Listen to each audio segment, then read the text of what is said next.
কোষবে সেই বেদরয় পুষিদায় আমার দিনের নবী হযরত মুহাম্মদ মুরিদহন যথায় জাহেরায় নাই কোষবে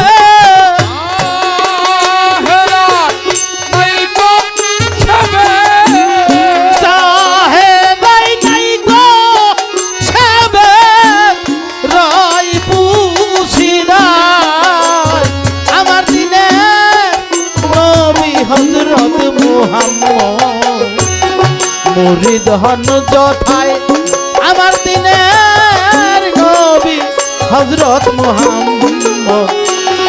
মুরিদহন যথায়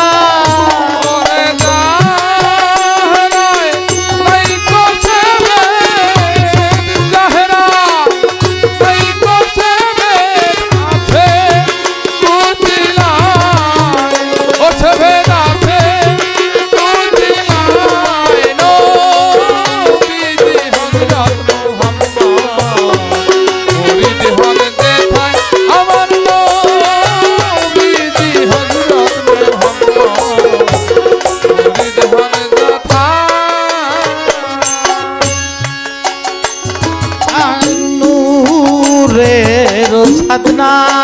তলে সিদরাতুল মুনতাহা বলে সাধনা তলে সিদরাতুল মুনতাহা বলে নূরের পিয়ালা দিলেন নূরের পিয়ালা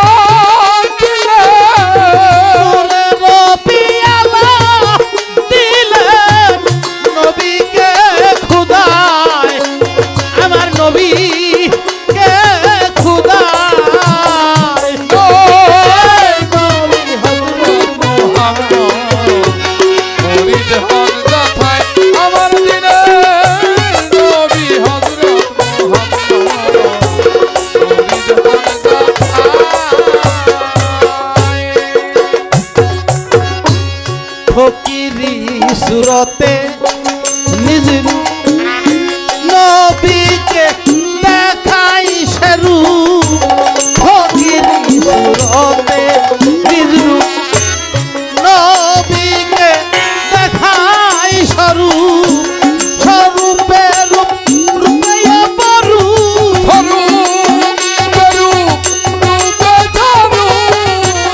স্বরূপে রূপ রূপে খুদানি হয়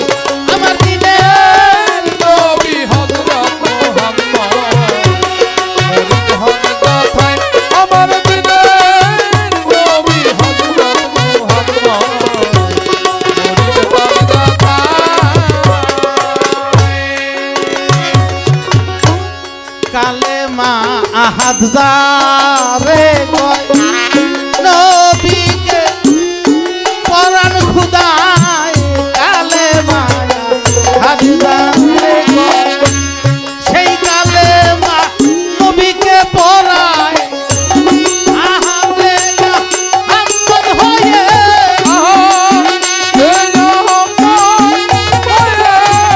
আহাদে মুহাম্মদ হয়ে সেই বেদনা ওই সেই বেদনা আমার দিনের নবী হযরত মুহাম্মদ মুরিদহন যথায় আমার দিনের নবী হযরত মুহাম্মদ মুরিদহন যথায় এশকেরি পিয়ালা হয় উপাসনায় জানাই খুদায় এশকেরি পিয়ালা দেহ নবীকে জানাই খুদা দুঃখ দুঃখ কয় নবী পাইছে দে দুঃখ দুঃখ কয় নবী পাইছে দে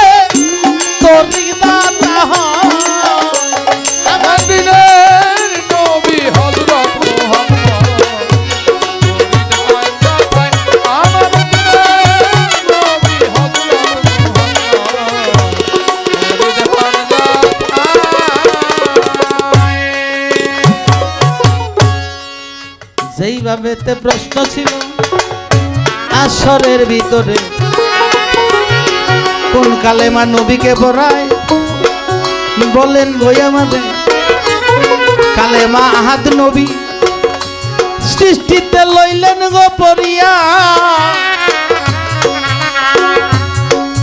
এই কালেমা আর সেই কালেমা এক নয় দেই তোমারে কইয়া এই কালেমা সৃষ্টিতে আহাদ কালেমা পড়ায় আমার মৌলাজি নবীরে সেই বায়াতে হয় নাই কিন্তু আবার নবী বায়াত পড়ে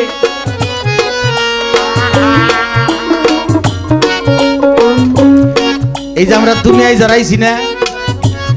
এই দুনিয়ায় আর আহার আগে হিন্দু মুসলমান বৌদ্ধ খ্রিস্টান সব বায়াত করছিল আল্লাহ সমস্ত রুহু একদিনে সৃষ্টি করিয়া সব রুহু একত্র করিয়া জিজ্ঞাসা করছিল আলাস্তুবে রাব্বুকুম সকল রুহি বলছিল কালুবালা হ্যাঁ আপনি আমাদের রব সেই দিন আমরা স্বীকার করছিলাম রব কিন্তু দুনিয়ায় আইয়া আমাকে এই শয়তানের প্ররোচনায় ও আশোয়াশায় ভুলে গেছি এই জন্য আবার বয়াত করেন নাকি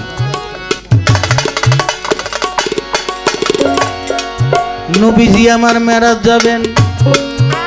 গেলেন গোচলিয়া ৭০,০০০ পর্দা বেদ করে আরশের কাছে যায় চলিয়া আল্লাহ পাকে কয় গো নবী আপনারে জানাই মেমোরিদের সাথে আমার কোনো সাক্ষাৎ নাই বলে বায়াত করব কার কাছে আমি আসছি এইখানে একা কাছে হইব বায়াত বলে দেন গো কথা আল্লাহ বলে ওগো রাসূল আপনারে জানাই আপনার দেন হাতখানা বাড়াইয়া দেন বায়াত কেমনে হয় আপনারে দেখাই দেন হাতখানা বাড়াই দিল একটা হাত গেল গইয়াশিয়া সেই দিন আমার দয়াল নবী বায়াত গেলেন গইয়া যখন হাত চাইয়া দেখে আরেক হাত নিজেরই হাত রয় সেই দিন আমার দয়াল নবী বলে লা ইলাহা ইল্লাল্লাহ আন্নি মুহাম্মাদান আল্লাহ ছাড়া কোনো মবদ নাই আমি মুহাম্মদের কাছেই আমি মুহাম্মদ বায়াত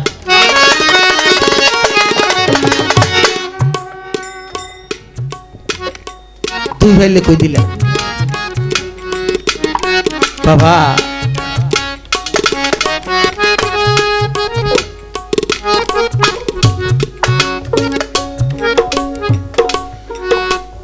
গুরুকে হৃদয় ধারণ করতে হবে এসে পালা তো গুরু ভক্ত এটা প্রশ্ন তো করলাম না ভক্ত তো ভালোই শক্ত আছে এটা কথা হচ্ছে করে দেখি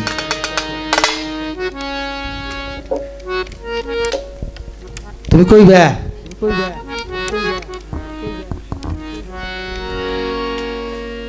একজন ভক্ত গুরু দুনিয়ায় আসে নাই গুরু এই দুনিয়ায় আসে নাই তার ১,০০০ বছর আগে গুরুর আনুগত্য স্বীকার করছে গুরুর জন্য ৪০০ উপহার রেখে গেছে আর একটা চিঠি লিখে থেকে গেছে এই ভক্তকেরা এই গুরুকেরা কবে আর চিঠিতে লেখসাল কি এটা কিন্তু পাকা হাদিস বুঝাই না কইও